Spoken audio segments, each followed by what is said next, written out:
थांब बाळा, पुढे जाऊ नको. आज स्वामींच्या इच्छेमुळे तू या व्हिडिओपर्यंत पोहोचला आहे.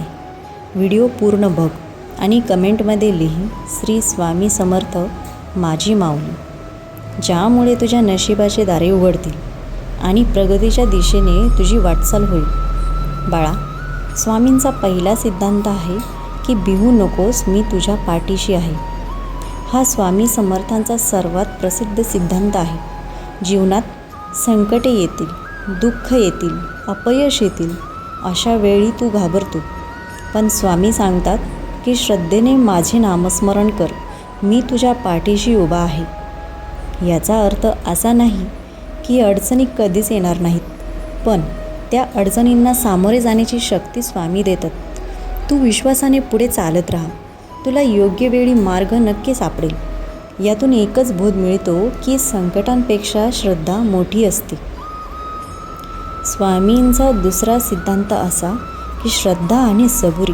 स्वामी समर्थांनी तुला नेहमी संदेश दिला आहे की त्यांच्यावर पूर्ण श्रद्धा ठेव आणि योग्य वेळ येईपर्यंत धीर धर. आजच्या काळात प्रत्येकाला लगेचच यश हवे असते, पण निसर्गातील प्रत्येक गोष्टीला हा वेळ लागतोच. जसं की बी पेरल्याबरोबर लगेच झाड उगवत नाही, त्याप्रमाणेच भक्तीचे फळ योग्य वेळी नक्की मिळते. जो भक्त श्रद्धा आणि सबुरी ठेवतो त्याच्यावर स्वामींची कृपा नक्कीच होते. यातून एकच बोध मिळतो आपल्याला की घाई करू नको, योग्य वेळ आल्यावर देव उत्तम फळ देतो. स्वामी समर्थांचा तिसरा सिद्धांत म्हणजे अहंकाराचा त्याग करा. स्वामी समर्थांना अहंकार अजिबात आवडत नाही. धन, सत्ता, ज्ञान किंवा सौंदर्य याचा गर्व करणारा मनुष्य शेवटी दुःखी होतो. नम्रता हीच खरी भक्ती आहे. जो व्यक्ती स्वतःला मोठा समजत नाही आणि सर्वांशी प्रेमाने वागतो, त्याच्यावर ईश्वराची कृपा नक्कीच होते व जीवनाला नवीन दिशा मिळते.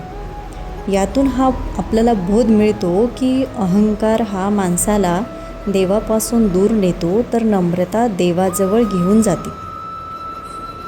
त्यामुळे बाळा, स्वामी सांगतात, मनात अहंकार ठेवू नको. स्वामी तुझ्या डोक्यावर कायम हात ठेवतील. स्वामींचा चौथा सिद्धांत असा आहे की सेवा हीच खरी पूजा आहे. स्वामी महाराज कायम म्हणत होते, भुकेल्यांना अन्न द्या, गरजू लोकांना मदत करा, दुःखी माणसाला धीर द्या, हीच खरी ईश्वर सेवा आहे. हे बघ बाळा, तू फक्त मंदिरात जाऊन पूजा केली तर तेवढे पुरेसे नाही. तू तुझ्या कृतीतून प्रेम, दया आणि करुणा ठेव. यातून बोध असा मिळतो की मानव सेवा हीच खरी माधव सेवा आहे. हे बघ बाळा, पुढचा शेवटचा स्वामी समर्थ महाराजांचा खूप महत्त्वाचा सिद्धांत आहे. व्हिडिओ पूर्णपणे बघ. स्वामींचा पाचवा सिद्धांत आहे नामस्मरणाची शक्ती. स्वामी समर्थ महाराजांनी नेहमी स्वामी नामजपाचे महत्त्व सांगितले आहे. श्री स्वामी समर्थ या नामाचा जप मनाला शांत करतो व तुझ्या मनात जी काही भीती असेल ती दूर होईल व तुझा आत्मविश्वास वाढेल. तू जर नियमित स्वामी समर्थ महाराजांचे नामस्मरण केले तर तुझ्या मनातील नकारात्मक विचार कमी होतील व तुझ्यामध्ये भक्ती अधिक दृढ होईल. स्वामींच्या कृपेचा अनुभव घेण्यासाठी रोज काही वेळ त्यांच्या नामाचा जप कर. ही अतिशय सोपी आणि प्रभावी साधना आहे, ज्यामुळे तुझी सुरळीतपणे कामे मार्गी लागतील. यातून एकच बोध मिळतो की स्वामी नामातच परमशक्ती आहे. श्री स्वामी समर्थ महाराजांचे हे 5 सिद्धांत खूप महत्त्वाचे आहेत. जो भक्त या 5 तत्वांचा आपल्या जीवनात स्वीकार करतो, त्याच्या जीवनात शांतता, समाधान आणि आध्यात्मिक प्रगती नक्कीच होते. श्री स्वामी समर्थ. जय जय रघुवीर समर्थ. व्हिडिओला लाईक करा, शेअर करा आणि सबस्क्राईब करा. धन्यवाद.